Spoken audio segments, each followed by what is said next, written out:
Bago ang lahat, luma muna. Noong 1990, ang huling beses na nakapasok ang Philippine National Team sa finals ng Asian Game. Naka-silver sila doon. Ang kalaban nila, China. Last time naman sila naka-medal din ay noong 1998 nang talunin naman nila ang Kazakhstan para sa bronze.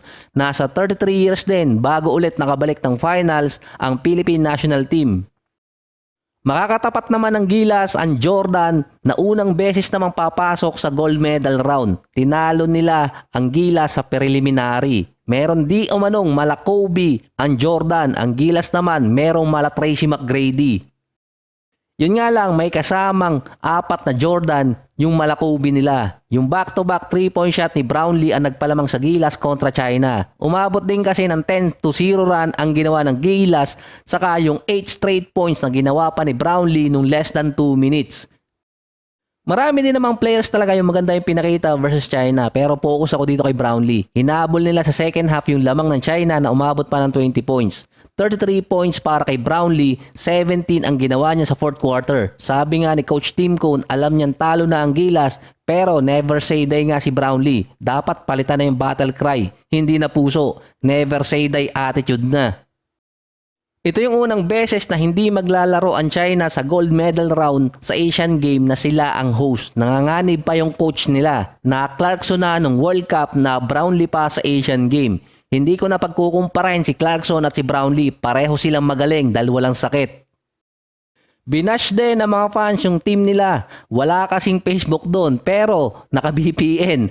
Ang sabi nga nun, spoiled ang mga players ng team dahil sa kanilang mataas na salary at VIP treatment. Bayad sila ng malaki, hindi naman sila manalo. Kahit sa publication, binanatan din ang team nila. Since 2019, bumaba ang game ng China sa international level. Hindi na rin kasi madomina ng China ang Asia since nakasama na nga sa region yung Australia at New Zealand para sa FIBA. Hirap na rin manalo sila doon. Ito yung nabasa ko sa comment ng mga fans. Kahit yung mga Chinese sinasabi na to, nabawasan yung mga foreign players na naglalaro sa liga nila dahil nga bumaba di umano ang kalidad ng game sa CBA. Dahil yun sa mga foreign player na hindi makapaglaro dahil doon sa pandemic. Ito lang yung napansin ko dyan sa China. Hindi naman bago sa kanila yung merong foreign coach. Matagal na silang meron nun, kahit sa CBA meron din. Ang isa lang makikita mong problema doon kapag timeout nila, mapapansin mo kahit nung World Cup, napanood ko na rin dati nakalaban ng Gilas, at kahit din sa mga CBA games, kapag foreign coach, dumadaan pa yon sa translator. Naiiba yung meaning na sinasabi ng isang coach na hindi niya direktang naibibigay yung instruction.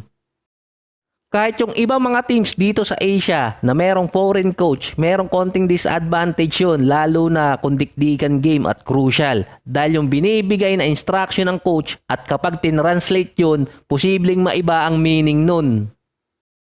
Masasabing nagkaroon ng rivalry si Rondae Hollis Jefferson at si Justin Brownlee. Kung sila merong mala Kobe, tayo naman merong mala Tracy McGrady. Lamang pa sa panalo itong si Rondae. Ito yung pagkakataon ni Brownlee na makabawi kay Rondae Hollis Jefferson sa nangyari sa PBA Finals noong nakaraang season. At magtatapat pa rin naman sila sa PBA dahil import pa rin naman ng TNT itong si Rondae.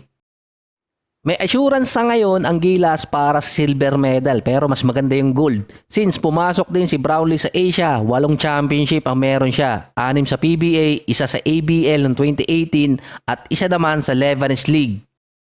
Ang panglaki na posible madagdag ay yung championship sa Asian Game. Puwera usog. Yung mga biggest tournament, puwera siguro sa East Asia Super League. Nag-champion si Brownlee kapag sumali siya. Puwera pa yung FIBA qualifying games. Si Rondae Hollis Jefferson naman, halos nagsisimula pa rin sa Asia. Nag-champion siya sa PBA, naging best import. Nasa side din siya na manalo ng gold medal sa Asian Game. Katapat niya pa si Brownlee. Para silang tinadhana na laging pinagtatagpo.